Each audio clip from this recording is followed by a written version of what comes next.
ngSpice માં DC Swift analysis પરના spoken ટ્યુટોરીયલમાં સ્વાગત છે. આ ટ્યુટોરીયલમાં આપણે શીખીશું DC સ્વિફ્ટ એનાલિસિસ અને નેસ્ટેડ DC સ્વિફ્ટ એનાલિસિસ ને કાર્યાન્વિત કરતા. ઇલેક્ટ્રોનિક સર્કિટ્સનું સામાન્ય જ્ઞાન આ ટ્યુટોરીયલ માટે પૂર્વજરૂરી છે. ઉબુન્ટુ લિનક્સ અને શેલ કમાન્ડ્સનું પણ સામાન્ય જ્ઞાન હોવું જરૂરી છે. Ubuntu 12.04 operating system ngSpice version 23 વાપરીને સંસ્થાપન કર્યું છે. દેખાડેલ સર્કિટ ઉદાહરણ આપણે વાપરીશું. સર્કિટમાં ત્રણ પ્રખ્યાત નોડ્સ છે 1, 2 અને 3. આ ઉપરાંત એક ચોથા નોડને રેફરન્સ અથવા ડેટમ નોડ કહેવાય છે, જેને નોડ 0 તરીકે ચિન્હાંકિત કરવું આવશ્યક છે. આ કોઈ પણ સર્કિટ માટે ફરજિયાત છે. આગળ બતાવેલ સર્કિટ સ્કીમેટિક સંબંધિત ngSpice netlist example.cir file text એડિટરમાં ખોલો. મેં તેને પહેલાથી જ gedit ટેક્સ્ટ એડિટરમાં ખોલ્યું છે. નોંધ લો કે નેટલિસ્ટ ફાઈલ એ .cir એક્સટેન્શન સાથે સંગ્રહિત છે.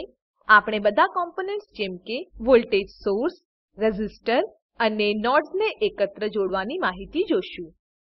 DC સ્વિફ્ટ એનાલિસિસ કાર્યાન્વિત કરવા માટે નેટલિસ્ટ ફાઈલમાં સમાવિષ્ટ DC કમાન્ડ વપરાય છે. DC કમાન્ડ વાપરવા માટે સામાન્ય ફોર્મ આપેલ પ્રમાણે છે: .dc srcname vstart vstop vincr, જ્યાં srcname એ સ્વતંત્ર ઇન્ડિપેન્ડન્ટ વોલ્ટેજ અને કરંટ સોર્સ નું નામ છે.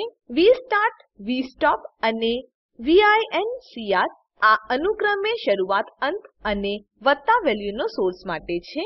તમે જોઈ શકો છો કે આપણે 1 વધતા 24 વોલ્ટ્સના સિંગલ વેલ્યુ માટે વોલ્ટેજ સોર્સ V1 સ્વીપ કરીએ છીએ. હવે આપણે સર્કિટ સિમ્યુલેટ કરીશું અને વિવિધ નોડ્સ પર વોલ્ટેજ વેલ્યુ શોધીએ. ચાલો ટર્મિનલના ઉપયોગથી આપણે ngSpice ખોલીએ. Ctrl+Alt+T ને એકસાથે દાબો. આ ટર્મિનલ વિન્ડોને ખોલશે. હવે હું એ ફોલ્ડર પર જઈશ જ્યાં નેટલિસ્ટ ફાઈલ example.cir સેવ છે. હું તે આપેલ પ્રમાણે કરીશ. cd ડાઉનલોડ્સ ફોલ્ડર માટે પાથ અને Enter દબાવો. ચાલો હવે આપણે ngSpice ફાઈલને સિમ્યુલેટ કરીએ. ચાલો જોઈએ આ કેવી રીતે થાય છે. ટર્મિનલ પર ટાઈપ કરો ngSpice સ્પેસ example.cir અને Enter દબાવો. વોલ્ટેજ V1 ની વેલ્યુ 24 વોલ્ટ્સ છે. વોલ્ટેજ V2 ની વેલ્યુ 9.746 વોલ્ટ્સ છે. અન્ય નોડ વોલ્ટેજ પણ દ્રશ્યમાન છે. આગળ આપણે જોશું નેસ્ટેડ DC સ્વિફ્ટ એનાલિસિસ કેવી રીતે કરાય છે. આ માટે સામાન્ય ફોર્મ આપેલ રીતે બતાવેલ છે: .dc srcname vstart vstop vincr src2 start2 stop2 incr2. જ્યાં srcname એ પ્રાઇમરી સ્વીપ વેરિયેબલ છે અને src2 એ સેકન્ડરી સ્વીપ વેરિયેબલ છે. સેકન્ડરી સ્વીપ વેરિયેબલ બાહ્ય લૂપ બનાવે છે, એટલે કે સેકન્ડરી સ્વીપ વેરિયેબલ દરેક વૃદ્ધિ માટે પ્રથમ સ્વીપ વેરિયેબલ વેલ્યુ પૂર્ણ શ્રેણી દ્વારા બહાર પડે છે. જે આપણે સિમ્યુલેટ કરવાના છીએ તે આ ઉદાહરણ દ્વારા વધુ સારી રીતે સ્પષ્ટ થશે. આપણે કોમન બેઝ કોન્ફિગરેશન માટે બાયપોલર જંક્શન ટ્રાન્ઝિસ્ટર પર આધારિત સર્કિટનો ઉપયોગ કરીશું. Primary sweep variable voltage Vin છે, જે એમિટર અને બેઝ ટર્મિનલના વચ્ચે જોડાયેલ છે. Secondary sweep variable load resistor Rload બનશે. આપણે લોડ રેઝિસ્ટરના વિભિન્ન વેલ્યુ માટે આઉટપુટ વોલ્ટેજ વિરુદ્ધ ઇનપુટ વોલ્ટેજ પ્લોટ કરીશું. આઉટપુટ વોલ્ટેજ Rload પર વોલ્ટેજ છે અને ઇનપુટ વોલ્ટેજ Vin છે. કોમન બેઝ ટ્રાન્ઝિસ્ટર સર્કિટ ની સંબંધિત નેટલિસ્ટ આપેલ પ્રકારના છે.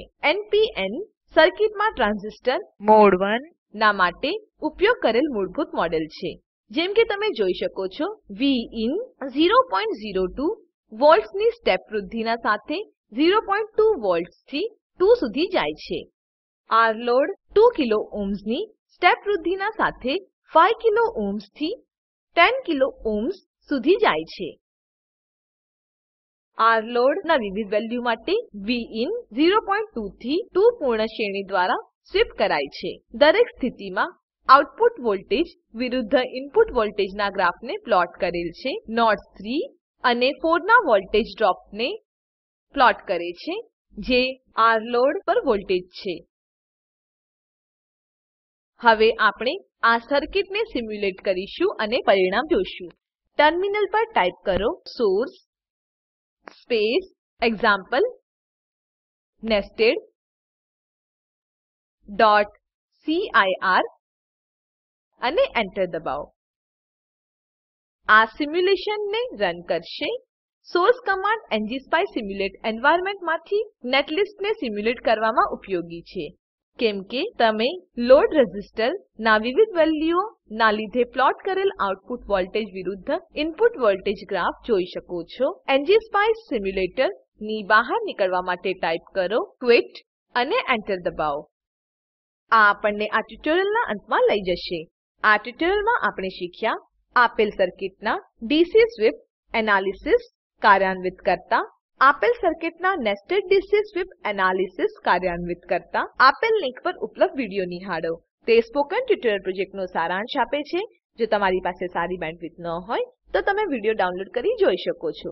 Spoken tutorial project team spoken ટ્યુટોરીયલના ઉપયોગથી વર્કશોપનું આયોજન કરે છે. જેઓ ઓનલાઈન પરીક્ષા પાસ કરે છે તેઓને પ્રમાણપત્રો આપે છે. વધુ વિગતો માટે contact@spoken-tutorial.org પર લખો. Spoken tutorial project A talk to a teacher પ્રોજેક્ટનો એક ભાગ છે, જેને આઈસીટી એમએચઆરડી ભારત સરકાર મારફતે શિક્ષણ પર નેશનલ મિશન દ્વારા આધાર અપાયેલ છે. આ મિશન પર વધુ માહિતી આપેલ લિંક પર ઉપલબ્ધ છે. spoken-tutorial.org/nmeict-intro. આશા છે તમને આ ટ્યુટોરીયલ લાભદાયક નીવડશે. આઈઆઈટી બોમ્બે તરફથી ભાષાંતર અને રેકોર્ડિંગ કરનાર હું જ્યોતિ સોલંકી વિદાય લઉં છું. જોડાવા બદ્દલ આભાર.